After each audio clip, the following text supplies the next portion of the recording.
Hello दोस्तों, कैसे हैं आप। जैसा कि आप सभी को पता है, वर्तमान में मध्य प्रदेश में एमपी पुलिस फिजिकल टेस्ट का आयोजन किया जा रहा है। इस समय बच्चों को रोज़गार पंजीयन को लेकर काफ़ी समस्याओं का सामना करना पड़ रहा है। तो हम आज डिस्कस करेंगे कि रोज़गार पंजीयन को लेकर बच्चों को किन किन समस्याओं का सामना करना पड़ रहा है और उनका सॉल्यूशन क्या क्या हो सकता है। तो सबसे पहले तो मैं आपको एक चीज़ क्लियर कर दूं कि आपको रोज़गार पंजीयन को लेकर किसी भी प्रकार की कोई टेंशन नहीं लेनी है, क्योंकि रोज़गार पंजीयन की वजह से जिन भी बच्चों को बाहर किया जा रहा है उन सभी बच्चों का अगर फ़िज़िकल नहीं लिया जा रहा है तो फिर से फ़िज़िकल होगा, और फ़िज़िकल लेने के बाद भी लाल स्याही से जो उन्हें फ़ेल किया जा रहा है वो भी सारे लोग पास होंगे। तो आप इस चीज़ से बिल्कुल निश्चिंत होकर अपने फ़िज़िकल पे फोकस करें कि आपको रोज़गार पंजीयन की वजह से बाहर कर दिया जाएगा।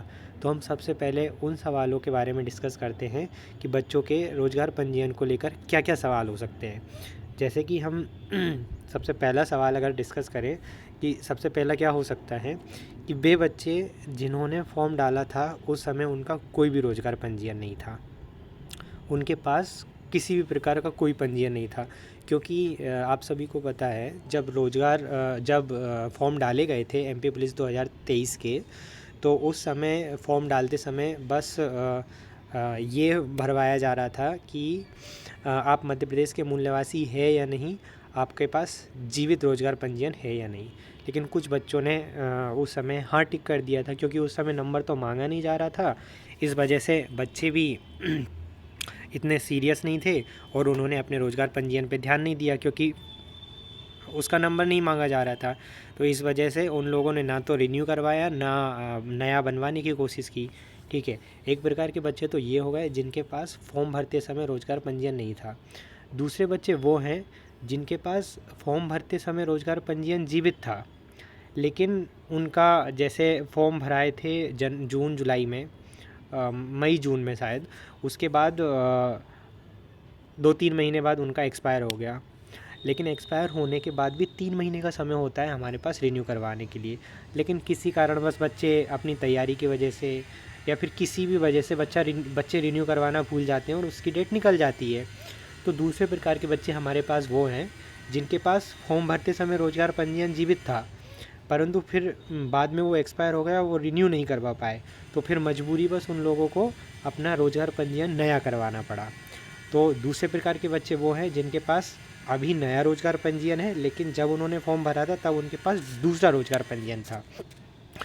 तीसरे प्रकार के बच्चे वो हैं जिनके पास फॉर्म भरने से पहले ही उनका पुराना वाला रोज़गार पंजीयन एक्सपायर हो गया था और उन लोगों ने उसको रिन्यू भी नहीं करवाया, क्योंकि फॉर्म भरते समय रोज़गार पंजीयन की ज़रूरत ही नहीं थी, क्योंकि उसका नंबर नहीं लग रहा था। ठीक है, उस समय उनके पास जीवित रोज़गार पंजीयन नहीं था, लेकिन फॉर्म भरने से पहले उनका रोज़गार पंजीयन जीवित था। और अभी जब रोज़गार पंजीयन की मांग की है फिज़िकल टेस्ट में, तो बच्चों ने अपना नया रोज़गार बनवा लिया है। तो हमारे पास बस ये 3 केस हो सकते हैं। तो हम एक एक केस के बारे में बात करेंगे। तो सबसे पहले तो मैं आपको जो पीईबी ने जो नोटिफिकेशन निकाला था 2023 की भर्ती का, उसके संबंध में मैं आपको क्या क्या शर्तें थी उसके बारे में बता देता हूँ। तो हम सबसे पहले सीधा इस पॉइंट पे आते हैं। पीईबी ने ये पॉइंट दिया था प्रमाण पत्रों की जांच, कि जब आपका फिज़िकल होगा, देखिए जो पहला स्टेज होता है जिसमें कि आपका रिटर्न टेस्ट होता है, उसमें किसी भी प्रकार के दस्तावेज़ की जांच नहीं की जाती है।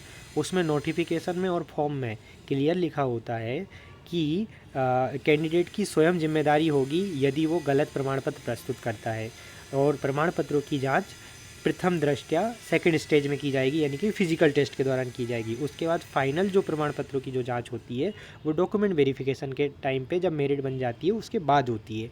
लेकिन प्रथम दृष्टया फिजिकल के टाइम पे भी डॉक्यूमेंट वेरिफिकेशन किया जाता है, लेकिन बहुत हल्के तरीके से किया जाता है।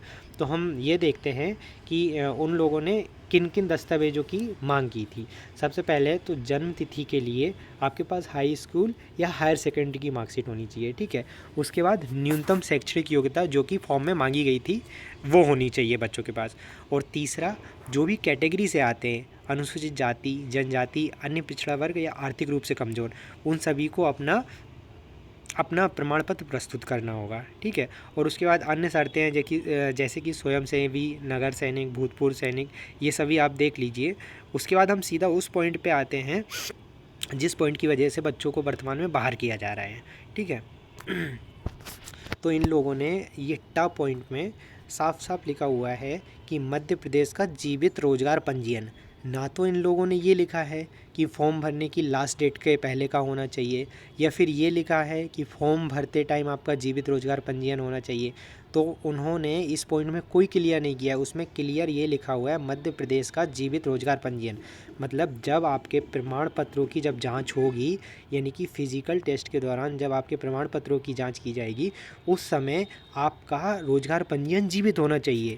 मतलब इसमें ये कहीं भी नहीं लिखा गया है कि आपका जब फॉर्म भरा गया था उस टाइम का आप लेके आओ।